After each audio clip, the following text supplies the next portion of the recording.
सुप्रभात। मैं जगेंद्र राणा। ईश्वरीय बुद्धि, ईश्वरीय बुद्धि, यह हमारी आज की आध्यात्मिक चर्चा का विषय। देखिए, बुद्धियां 19 प्रकार की होती हैं, जैसे कुबुद्धि, सुबुद्धि, मान बुद्धि इत्यादि। इसके नीचे 16 प्रकार की और होती है, और सबसे श्रेष्ठ बुद्धि एक है जिसको अक्ल अव्वली या ईश्वरीय बुद्धि कहते हैं। अक्ल अव्वली या ईश्वरीय बुद्धि कहते हैं। वो ईश्वर की कृपा से गुरुदेव खोलते हैं। तो ईश्वर की कृपा तब आती है जब साधक ईश्वर से विनय और प्रार्थना करता है, तब ईश्वर गुरुदेव को प्रेरणा करते हैं। जब ईश्वरीय बुद्धि खुलती है, जिसको सलाहियत दिल कहते हैं, तो सरल हृदय प्राप्त होता है और ईश्वर के नाम से दिल रोशन रहता है। तो यही जिंदा दिली है, कोई सांस ईश्वर की याद से खाली ना जाए। अभी तो कहा गया है कि सांस सांस में राम के है, सांस सांस में राम के, बिना सांस मत होए, ना जाने इस सांस का फिर आवन होए ना हो। तो भगवान और गुरु दोनों ही पूजनीय हैं, पर गुरु की महिमा अपरंपार है, क्योंकि गुरु के द्वारा ही भगवत प्राप्ति होती है। सुमिरन, ध्यान, भजन, इन तीन के बाद चौथे पद में प्रवेश होता है। तो जागृत, स्वप्न, सुषुप्ति, इन तीनों अवस्थाओं पर विचार करो, फिर अंदर बाहर की समझ आएगी। फिर अंतर के पट खोल तो पिया मिलेगी, तब अंतर के पट खोलते। तो तमोगुण मूल प्रकृति है और रजोगुण चंचल प्रकृति है। सतोगुण में आत्म साक्षात्कार है। दुख बुरे मालूम होते हैं, पर वे हमें मालिक की याद दिलाते हैं। और कुशल ग्रस्त वो है जो आय खर्च को आय से बढ़ने नहीं देता, ये ग्रह योग। तो जो गुरु की पूजा करता है वो भगवान की पूजा करता है। उत्तम भक्त वो है जो अपने को गुरु में समर्पित कर देता है,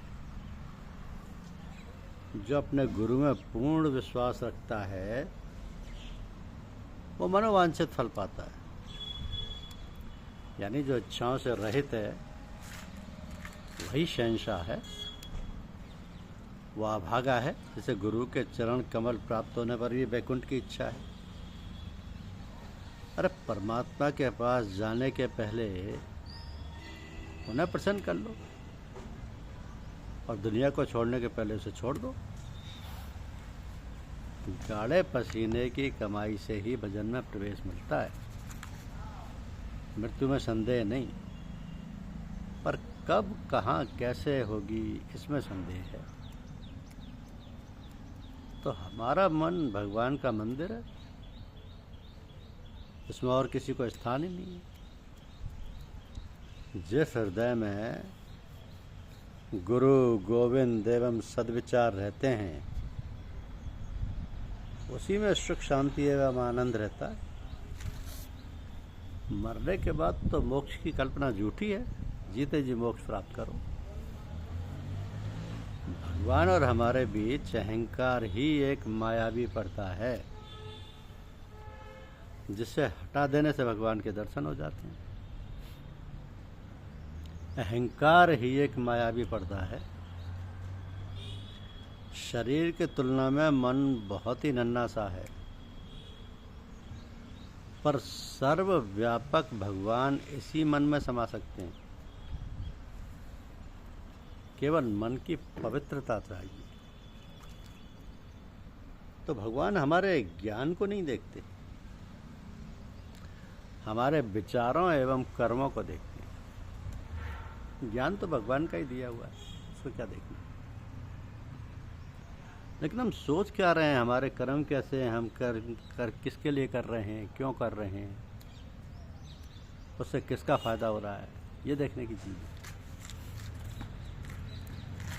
क्योंकि धनबल, बाहुबल, बुद्धिबल, इसमें कौन बल सबसे अधिक है? बुद्धिबल, ज्ञान बल, आत्मबल, प्रेम बल। इनमें बल सबसे, कौन बल सबसे अधिक है? प्रेम बल।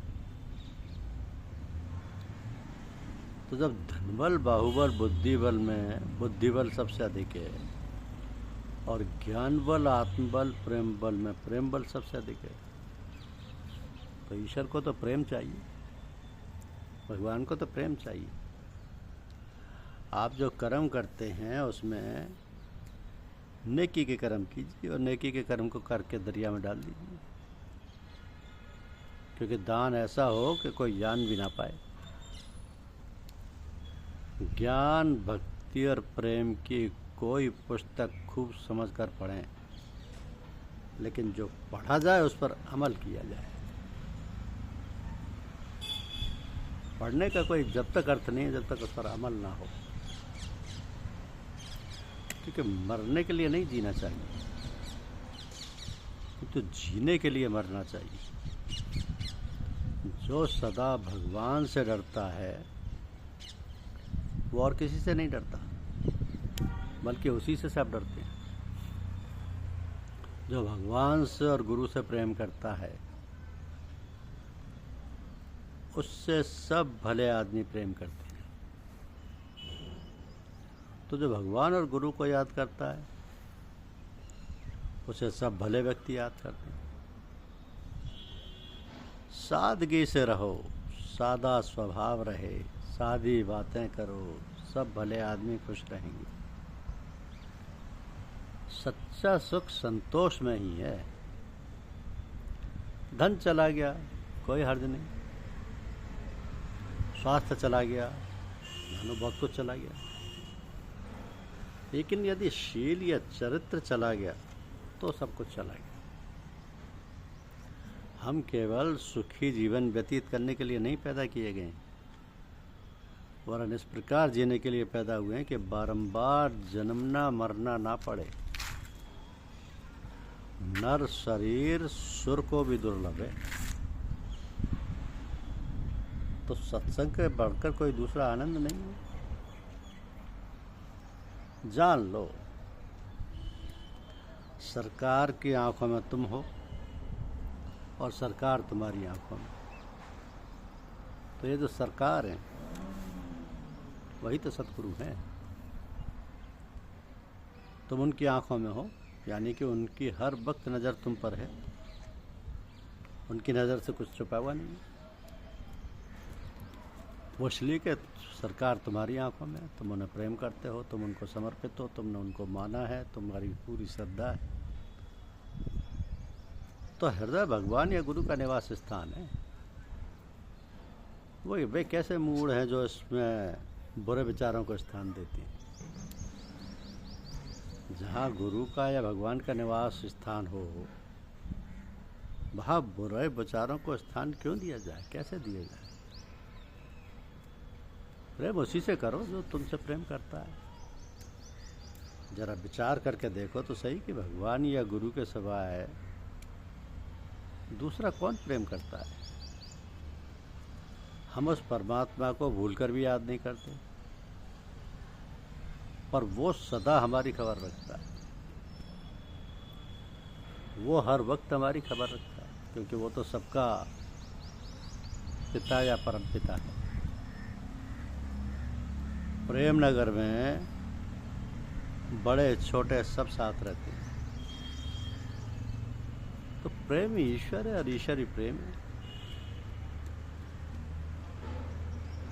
और ईश्वर की प्राप्ति गुरुदेव के जरिए हो जाती है। तो जहाँ गुरु हैं वहाँ भगवान है। भगवान और गुरु दोनों ही पूजनीय हैं।